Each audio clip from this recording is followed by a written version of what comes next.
नमस्कार विद्यार्थी मित्रांनो, मी प्रमोद चौधरी क्रांती इंग्लिश अकॅडमीमध्ये आपलं स्वागत करतो। मागच्या तासाला आपण प्रेझेंट परफेक्ट कंटिन्युअस टेन्सचा अभ्यास केला होता आणि आतापर्यंत आपण प्रेझेंट टेन्सचे चारही प्रकारांचा अभ्यास केलेला आहे।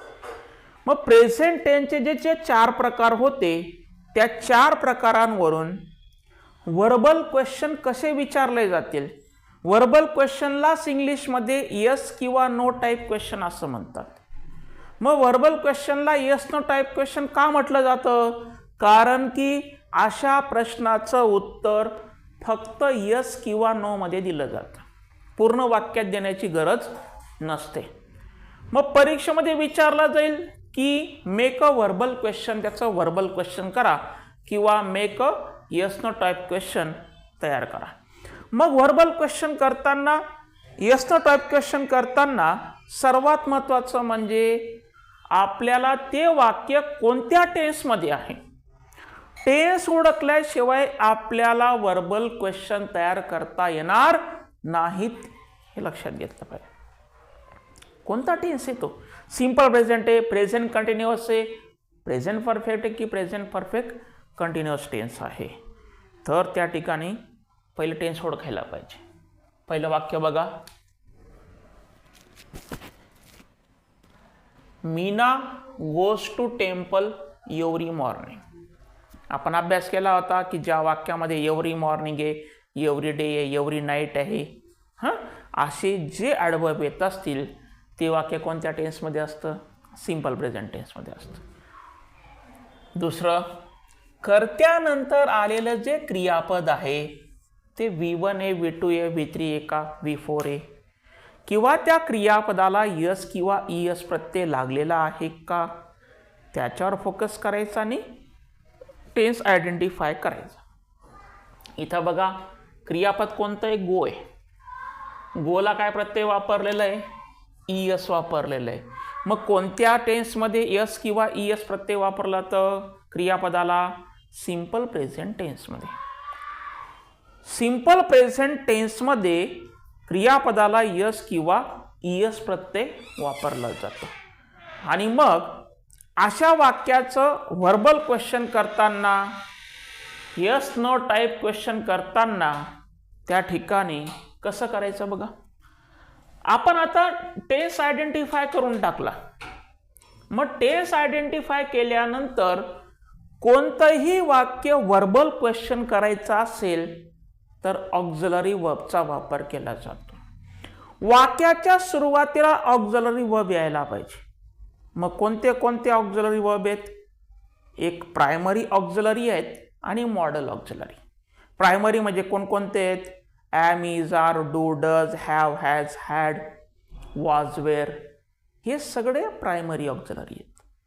आणि मॉडेल कोणते आहेत? Can, could, may, might, dare to, ought to, हे सर्व मॉडेल ऑक्झिलरी आहेत। मग सिंपल प्रेझेंट टेन्सचं वाक्य ज्यावेळेस आपण वर्बल क्वेश्चन करतो, यस नो टाइप क्वेश्चन तयार करतो, त्यावेळेस वाक्याच्या सुरुवातीला डू किंवा डज या प्रायमरी ऑक्झिलरीचा वापर केला जातो। डू किंवा डज कोणत्या टेन्समध्ये? सिंपल प्रेझेंट टेन्समध्ये डू डजचा वापर केला जातो, दुसऱ्या टेन्समध्ये त्याचा वापर होणार नाही। मग डू आणि डजचा वापर करत असताना त्या क्रियापदाला यस किंवा ईएस आहे त्यावेळेस वाक्याची सुरुवात डजने होणार आहे, हे लक्षात। कारण चार ऑप्शन आपल्याला परीक्षेमध्ये विचारला जाईल।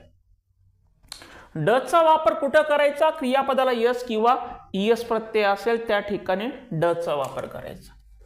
डजचा वापर केला आपण, मग डज नंतर त्या ठिकाणी कर्त्याचा वापर केला जाईल, कारण प्रत्येक शब्दाची जागा हे फिक्स असते विद्यार्थी मित्रांनो। ग्रामरमध्ये कुठल्याही प्रकारची तडजोड होत नाही, लावालावी होत नाही, लावून द्या हो, चिटकून द्या हो, धकून जातं। ग्रामरमध्ये तसं धकत नाही, इथं धकवाधकवीचे कामं करायचे नाही। जो शब्द ज्या जागी त्या ठिकाणी लिहायचा, पहिलं डजचा वापर केला, डज नंतर कर्ताच घ्यायचा, इथं क्रियापद येणार नाही।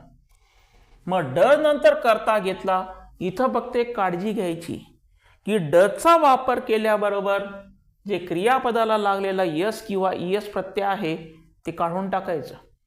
म्हणजे तुम्ही डस पण वापरणार, क्रियापदाला ईएस पण प्रत्यय वापरणार, ते चालणार नाही. बघा इथं काय होईल, go. Does Meena go to temple every morning. आणि शेवटी सगळ्यात महत्त्वाचं म्हणजे काय, क्वेश्चन मार्क. कारण आपल्याला क्वेश्चन तयार करायचं आहे, क्वेश्चन मार्क विसरायचा नाही.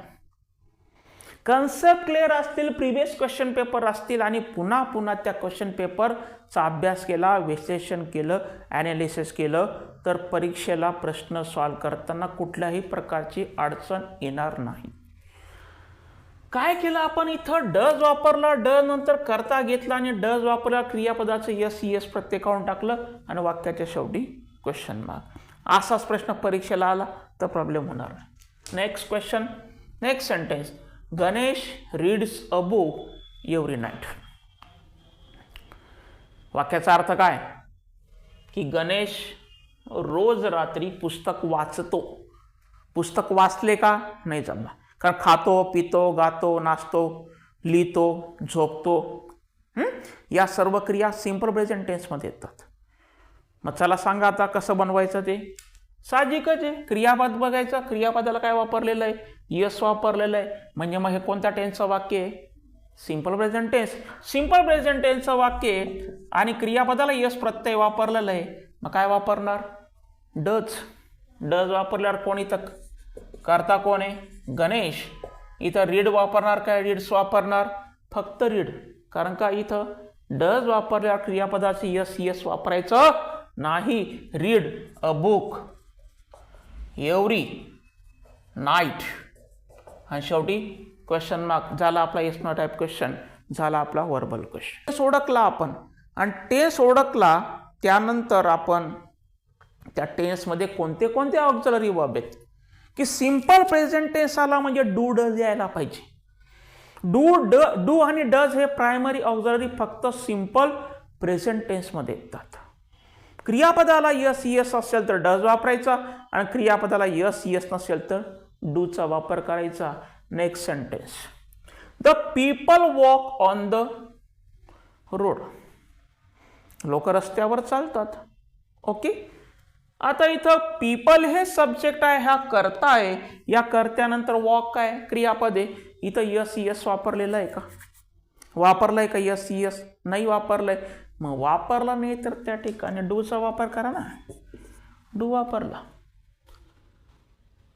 एवढं सोपं आहे. इंग्लिश ग्रामर अगदी सोपं आहे, एकदम सोपं आहे. आपण ते कठीण करून टाकलंय. कठीण आहे. डू वापरला, डू द पीपल. आता इथं क्रियापदाला यस नाही म्हणून आपल्याला काढण्याचे काही संबंध नाही. On the road question mark द्यायचा. पुन्हा सांगतोय, प्रश्नचिन्ह द्यायचेच. इतकं आपल्या कन्सेप्ट जर क्लिअर असतील तर प्रश्न सॉल्व करणं कठीण नाही विद्यार्थी मित्रांनो. Do the people walk on the road.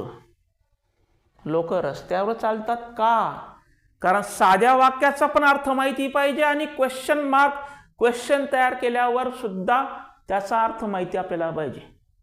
कारण फक्त कॉम्पिटिटिव्ह एक्झाम आपला टार्गेट नाही आहे, तर आपल्याला इंग्लिश बोलता यायला पाहिजे. समोरचा काय बोलतो त्याचा अर्थ सुद्धा आपल्याला माहिती पाहिजे. Do the people walk on the road. लोक रस्त्यावर चालतात का. नेक्स्ट सेंटेन्स बघा, पुढचं वाक्य काय, आय एम प्लेइंग क्रिकेट नाव. मी काय करतोय आता, क्रिकेट खेळत आहे. कोणत्या टेन्समध्ये, साहजिकच आहे. ॲमी जर आला, VING आला म्हणजे तो प्रेझेंट कंटिन्युअस टेन्स. आणि प्रेझेंट कंटिन्युअसलाच काय म्हणतो आपण, प्रेझेंट प्रोग्रेसिव्ह टेन्स. कॉम्पिटिटिव्ह एक्झाममध्ये सिंपल प्रेझेंट टेन्सवर जास्त वर्बल क्वेश्चन विचारले जातात. प्रेझेंट कंटिन्युअसमध्ये फार कमी वर्बल क्वेश्चन विचारतात. तरी पण एखाद्या वेळेस आलाच प्रश्न तर त्यावेळेस आपला प्रॉब्लेम व्हायला नको. इथं ऑक्झिलरी वर्ब काय, ॲम आहे. मग साहजिकच आहे, ॲम वाक्याच्या सुरुवातीला घ्यायचा, ॲम नंतर आय आणि पुढचं वाक्य जसंच्या तसं लिहायचं. क्रिकेट नाव आणि शेवटी क्वेश्चन मार्क. पुढचं वाक्य बघा. She is reading a novel right now. Is आलेलं आहे, VING आलेलं आहे. कोणता टेन्स आहे? Present progressive tense. सहाय्यकारी क्रियापद कोणतं आहे? इज आहे. इज नंतर आपण शी वापरलं. Is she reading a novel right now आणि question mark. Yes no type question करत असताना टेन्स ओळखणं फार महत्वाचं आहे. पूर्ण सिलेबसमध्ये शेवटपर्यंत, शेवटच्या टॉपिकपर्यंत टेन्स आपला पिच्छा सोडणार नाहीये. तो आपला पाठलाग करणारच आहे की सर टेन्स ओळखता येत नाही, काय करू, टेन्स ओळखता येत नाही. जेवढा जास्त तुम्ही प्रॅक्टिस करणार, जेवढा जास्त सराव करणार, तेवढे जास्त मार्क्स कॉम्पिटेटिव्ह एक्झामला येतात, हे लक्षात घ्या पूर्ण याच्यामध्ये. आणि म्हणून 12 टेन्सवर जास्तीत जास्त फोकस करणाऱ्या विद्यार्थ्याला त्या ठिकाणी यश मिळतं म्हणजे मिळतं. Is she reading a novel right now. कसं बोलणार त्याला? Is she reading a novel right now. आत्ता ती नॉवेल वाचत आहे का, कादंबरी वाचत आहे का, की साध्या वाक्याचा पण अर्थ लावता आला आणि तो व्हर्बल क्वेश्चन केला त्यावेळेस पण त्याचा अर्थ लावला, हे बघायचंय. Next sentence. Ramesh has brought vegetables. कोणत्या टेन्सचं वाक्य आहे? कर्त्यानंतर हॅव हॅज आला, V3 आला तर तो present perfect tense. Present perfect टेन्सचं वाक्य. विचारलं make a verbal question, make a yes no type question. कसं करणार? कसं करणार? या वाक्यामध्ये ऑक्झिलरी वर्ब कोणतं आहे? सहाय्यकारी क्रियापद कोणतं आहे? हॅज. मग ते हॅज त्या ठिकाणी वाक्याच्या सुरुवातीला हॅज घेतला. त्यानंतर कर्ता कोण आहे? रमेश ब्रॉट व्हेजिटेबल्स आणि क्वेश्चन मार्क. ज्या ठिकाणी सहाय्यकारी क्रियापद आहेत, एम इज आर आहे, हॅव हॅज आहे, हॅव बीन आहे, हॅज बीन आहे, तिथं प्रॉब्लेम होणार नाही. प्रॉब्लेम फक्त सिंपल प्रेझेंट टेन्समध्ये होणार आहे. कारण सिंपल प्रेझेंट टेन्सचं ॲसर्टिव्ह सेंटेन्समध्ये एक साध्या वाक्यामध्ये सहाय्यकारी क्रियापद दिलं जात नाही, परंतु त्याचं जर व्हर्बल क्वेश्चन करायचं असेल तर डूडचा वापर केला जातो, हे लक्षात घ्यायचं आहे. बाकी टेन्समध्ये म्हणून प्रेझेंट परफेक्ट करून त्या ठिकाणी व्हर्बल क्वेश्चन विचारला जात नाही. कंटिन्युअस प्रेझेंटमध्ये व्हर्बल क्वेश्चन विचारला जात नाही. विचारला जातो एक तर सिंपल प्रेझेंट टेन्समध्ये किंवा प्रेझेंट परफेक्ट कंटिन्युअस टेन्समध्ये विचारला जातो. बघा मग पुढचं वाक्य. Mr Patil has taught English. Mr Patil has taught English. कोणता टेन्स आहे? Present perfect tense. वापरला आपण हॅज. मिस्टर पाटील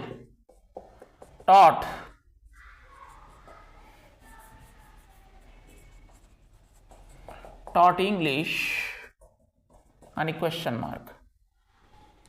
कारण इथं हॅव आणि हॅज दिलेला आहे. प्रेझेंट परफेक्ट टेन्समध्ये आपण हॅव आणि हॅज घेतला आणि शेवटी क्वेश्चन मार्क दिला.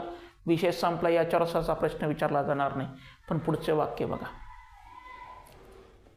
प्रत्येक सरळ सेवा असो किंवा MPC असो, कंबाईन असो, इंग्लिशवर मेरिट लागतं. आणि म्हणून इंग्लिश विषय फार महत्वाचा आहे विद्यार्थी मित्रांनो, की जे विद्यार्थी प्रिलिम्स पास होतात त्या विद्यार्थ्यांना जर मराठी व्याकरण आणि इंग्रजी व्याकरण जर चांगला अभ्यास केला असेल, प्रिव्हियस क्वेश्चन पेपरचा अभ्यास केला असेल तर सहज त्या ठिकाणी पोस्ट निघते. कित्येक विद्यार्थ्यांना इंग्रजीचं नॉलेज नसल्या कारणाने छोट्या छोट्या पदांवर आयुष्यामध्ये समाधान मानावं लागतं. बघा पुढचं वाक्य. They have been studying Marathi for an hour. कोणता टेन्स आहे? ज्या वाक्यामध्ये हॅव बीन हॅज बीन असेल ते वाक्य असतं प्रेझेंट परफेक्ट कंटिन्युअस टेन्स. आणि मग इथं चूक काय होते विद्यार्थ्यांकडून, की ते सरळ डायरेक्ट वाक्याची सुरुवात हॅव बीनने करतात, हॅज बीनने करतात. तर असं करू नका. प्रेझेंट परफेक्ट कंटिन्युअस टेन्सचं वाक्य जर व्हर्बल क्वेश्चन करायचं असेल, येस नो टाईप क्वेश्चन करायचं असेल तर सरळ हॅजचा वापर करायचा. हॅज घ्यायचा, त्यानंतर कर्ता घ्यायचा, आणि नंतर बीन वापरायचं.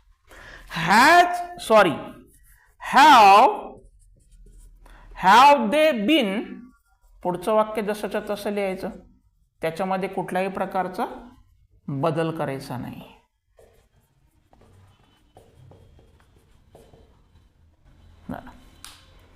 वाक्याची सुरुवात डायरेक्ट हॅव बीनने करायची नाही. पहिले हॅज घ्यायचा किंवा हॅव घ्यायचा, करता घ्यायचा, त्याच्यानंतर बीनचा वापर करायचा. Have they been studying Marathi and hour, that's all. पुढचं वाक्य बघा, इथं काय हॅज आहे, Seema has been cooking since morning. इथं हॅज वापरलाय, सरळ हॅजने सुरुवात करायची. Has Seema been cooking since morning आणि क्वेश्चन मार्क. एवढं सोपं आहे. कुठल्याही टेन्सचं वाक्य आपल्याला ज्या वेळेस वर्बल क्वेश्चन म्हणून विचारले जातील किंवा येस नो टाईप क्वेश्चन विचारले जातील, त्यावेळेस ते वाक्य कोणत्या टेन्समध्ये आहे त्या टेन्सचं वाक्य आयडेंटिफाय केलं तर आपल्याला वर्बल क्वेश्चन सहज सॉल्व्ह करता येतील. परत एकदा सांगतो की सिंपल प्रेझेंट टेन्सचं वाक्य वर्बल क्वेश्चन असेल तर वाक्याची सुरुवात डू डजने करायची. जर डजने सुरुवात केली तर क्रियापदाला लागलेला यस किंवा यस प्रत्यय काढून टाकायचा. बाकी ठिकाणी ॲम इज आर येईल, हॅव ॲज येईल. ॲम इज आरने सुरुवात करू शकतात, हॅव ॲजने सुरुवात करू शकतात. पण ज्यावेळेस प्रेझेंट परफेक्ट कंटिन्युअसचा त्या ठिकाणी विषय येईल त्यावेळेस वाक्याची सुरुवात हॅव किंवा हॅज घ्यायचा, त्यानंतर करता घ्यायचा आणि नंतर बीन वापरायचं. कन्सेप्ट क्लिअर असेल, प्रिव्हियस क्वेश्चन पेपरचा अभ्यास चांगला असेल, ॲनालिसिस करता आलं तर स्पर्धा परीक्षांमध्ये इंग्लिश ग्रामर फार सहज आणि सोपं होऊन जातं. मराठी व्याकरणापेक्षा इंग्रजीमध्ये जास्त मार्क्स मिळवणारे विद्यार्थी आहेत. आणि म्हणून विद्यार्थी मित्रांनो, आजचा व्हिडिओ तुम्हाला आवडला असेल तर नक्की शेअर करा, इतर विद्यार्थ्यांना त्या ठिकाणी मदत करा. शेअर करा, लाईक करा आणि सबस्क्राईब करा. थँक्यू.